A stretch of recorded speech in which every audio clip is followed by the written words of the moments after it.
Quantum science ఏముంటుందంటే every word, every thought is energy అంటదనమాట. హ్మ్. ఒక మాట అయినా ఎనర్జీ. ఇప్పుడు మీరు హ్మ్. పాస్ అనే దానికి మీకొక ఇమేజ్ ఉంది. హ్మ్. ఒక పిక్చర్ ఉంది. ఫెయిల్ అనే దానికి ఒక పిక్చర్ ఉంది. అవును. ఇప్పుడు మీరు ద మొమెంట్ మీరు ఫెయిల్ అవుతాం అనగానే ఒక పిక్చర్ వచ్చేస్తది మైండ్‌లోకి.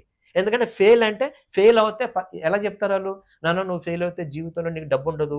నీకు తినడానికి తిండుండదు. లేకపోతే అది కష్టాలంటారు. హ్మ్. పాస్ అవుతే నీ లైఫ్ లైఫ్ బావుంటది. నీ దగ్గర బంగ్లా ఉంటది. కార్ ఉంటది.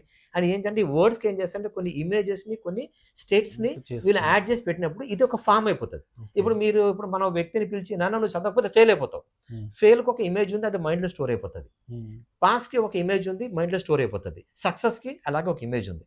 మన సబ్‌కాన్షియస్ మైండ్‌కి భాష అనేది కాదండి. హ్మ్. దానికేంటంటే ఇమేజ్ అనేదే దాని లాంగ్వేజ్. హ్మ్. ఏ భాష సబ్‌కాన్షియస్ మైండ్ లాంగ్వేజ్ వర్డ్స్ కాదు. ఓకే. దాని యొక్క లాంగ్వేజ్ ఏంటంటే ఇమేజెస్ అన్నమాట. ఇమేజెస్ సో, వస్తుంది. మీరు ప్రతి వర్డ్‌కి ఒక ఇమేజ్ ఉంది. ప్రతి వర్డ్‌కి ఒక ఎనర్జీ ఉంది. ప్రతి వర్డ్‌కి ఒక ఫ్రేమ్ ఉంది.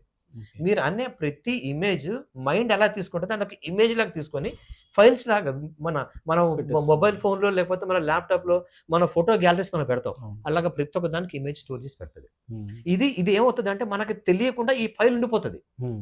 చిన్నప్పటి నుంచి ఈవెన్ మదర్ కన్సీవ్ అయినప్పుడు తను ఇంట్లో ఫ్యామిలీ ప్రాబ్లము, హస్బాండ్ తోటో, లేకపోతే ఇన్‌లాస్ తోటో, లేకపోతే తన పర్సనల్ ప్రాబ్లమ్‌లోనో కన్సీవ్ అయ్యేటప్పుడు ఏం చేస్తదంటే కొన్ని డిఫరెంట్ థాట్స్ పెట్టుకుంటది. హ్మ్. అరే! నేను ఇంత ఫైనాన్షియల్ ప్రాబ్లమ్‌లో నా పిల్లోడిని నేనెలా పోషించగలను? హ్మ్. నేనెలా చదివియగలను? అని చెప్పి తన యొక్క థాట్స్ పెట్టుకున్నప్పుడు, హ్మ్. తను తల్లి ఎలా తిండి తింటే బిడ్డకి ఎలాగ ఎనర్జీ ఎళ్తదో, తన యొక్క థాట్స్ గూడా ఒక ఎనర్జీగా బిడ్డకెళ్తాయి. తన ఆ థాట్స్, టైం నుంచే ఎమోషన్స్, ఉంటుంది. ఫీలింగ్స్ కన్సీవ్ టైమ్‌లోనే. ఓకే. మనం మనం మైథాలజీ చదివితే మనం అభిమన్యు గురించి ఒక స్టోరీ విన్నాం. కృష్ణుడు చక్రవ్యూహంలో ఎలా ఎళ్ళాలనే దాని గురించి ఎక్స్‌ప్లెయిన్ చేసినప్పుడు హ్మ్. తల్లి ప్రెగ్నెంట్‌తో ఉంటది. బిడ్డ హ్మ్. లోపట ఉంటాడు.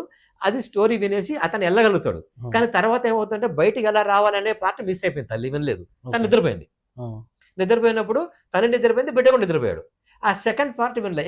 ఎంట్రీ విన్నాడు. ఎలా ఎంట్రీ చేయాలనేది. హ్మ్. ఎగ్జిట్ వినలేదు. ఓకే. సో, అదే విధంగా ఇక్కడ కూడా ఏమవుతదంటే తల్లి కన్సీవ్ అయ్యే టైంలో కూడా చాలా జాగ్రత్తగుండాలి. ఓకే. అందుకే మనకు ఓకే. డాక్టర్స్ ఏమంటారంటే మీకు ఒక మంచి అందమైన బిడ్డ, ఒక హెల్తీ బిడ్డ, ఒక బిడ్డ అంటే మీరు ఇంట్లో ఫోటోస్ పెట్టుకోమంటారు. హ్మ్. గోడల మీద మీరు smart baby, beautiful baby, colour baby అని రాసుకోమని చెప్పలా. ఏమన్నారు? ఓకే. పిక్చర్స్ ఇమేజెస్ పెట్టమన్నారు. పిక్చర్స్. ఎందుకంటే మైండ్ పిక్చర్స్‌ని అర్థం చేసుకుంటది. ఓకే. మీరు ఎప్పుడైతే మీరు పిక్చర్స్ చూస్తా ఉన్నారనుకోండి మీరు, ఆ ఇమేజ్ మీకు కావాల్సిన పిక్చర్‌ని మీ ముందు పెట్టుకొని, రోజుకి మీరు ఒక 10 సార్లు ఆ పిక్చర్ చూసుకొని, ఆ పిక్చర్ మీ కళ్ళ ద్వారా మీ మైండ్‌లోకెళ్ళిపోయి ఒక పిక్చర్ ఇమేజ్ ఫార్మ్ అయిపోతది. సబ్‌కాన్షియస్ మైండ్ ఆ పిక్చర్‌ని తీసుకొని ఎగ్జిక్యూట్ చేసి, ఆ యొక్క మీ యొక్క చూసిన ఇమేజ్ ప్రకారం మీ లైఫ్‌లో విషయాన్ని జరిగేటట్టు చేస్తది.